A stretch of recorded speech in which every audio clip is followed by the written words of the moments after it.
Kesari chapter 2 का trailer release कर दिया गया है। नमस्ते एंड वेलकम, स्क्रीन वाला देख रहे हैं आप। देखिए, बॉलीवुड पर सबसे बड़ा अटैक यही होता है कि वो कंटेंट ओरिएंटेड फिल्में नहीं बनाते। आम पब्लिक यही बोलती है कि बाकी दुनिया की फिल्में बॉलीवुड के स्टैंडर्ड से बहुत ऊपर बनती हैं। हिंदी फिल्म इंडस्ट्री अपने सबसे बड़े क्राइसिस से निकल रहा है, जहां उनके सुपरस्टार्स अच्छी फिल्में दे नहीं पा रहे।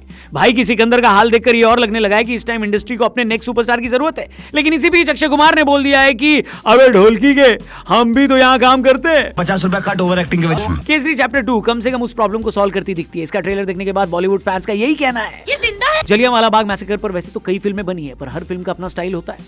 ये एक ऐसा इंसिडेंट है जिसे हमारे देश को कभी भूलने नहीं दिया गया और भूलना भी नहीं चाहिए, क्योंकि पूरी दुनिया में ब्रिटिश साम्राज्य के खिलाफ आवाज उठी और हर देश ने ब्रिटिशर्स की ब्रूटल फोर्स को देखा है। लेकिन इस इंसिडेंट ने पूरी दुनिया को उनके वहशी चेहरे से वाकिफ कराया।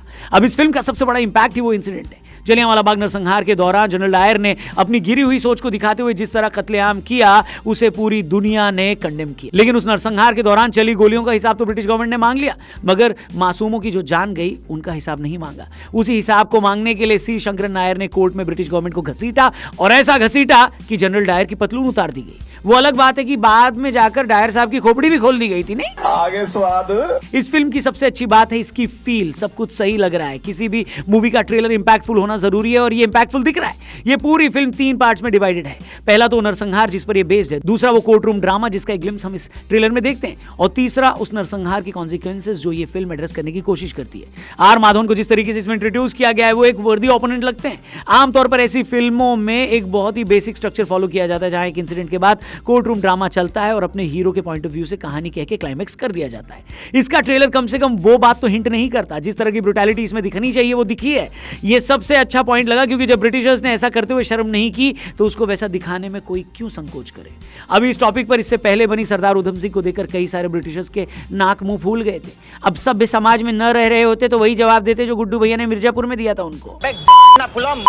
तुम्हारी पैसा बताओ कितना हुआ। फिल्म में अक्षय कुमार को जिस तरह से दिखाया गया है, शानदार लग रहा है। उनका इंपैक्ट थोड़ा बेहतर इसलिए भी लग रहा है क्योंकि उनके पास एक स्ट्रॉन्ग मोटिव है। वो बहुत ही खतरनाक वाइब थी जब अक्षय कुमार का डायलॉग आता है कि 8, 9 और 10 साल के बच्चों के हाथ में आपने कौन से हथियार देखे जो उन पर गोलियां चला दी? उनके हाथ में पहना हुआ कड़ा या उनकी बंद मुट्ठी? इसके बाद जलियांवाला बाग मैसेकर तो और भी ज्यादा ब्रूटल नजर आता है। अमित सियाल भी देखने को मिलते हैं। अनन्या पांडे का भी डायलॉग है कि doesn't English government have queens? वो भी अच्छा है। लेकिन वो लास्ट सीन तो भैया सीटी मार है। द एम्पायर इज श्रिंकिंग भाई साहब। और एम्पायर बोलते हुए उन्होंने जिस चीज को देखा उसको मैं यहाँ नहीं बोल सकता।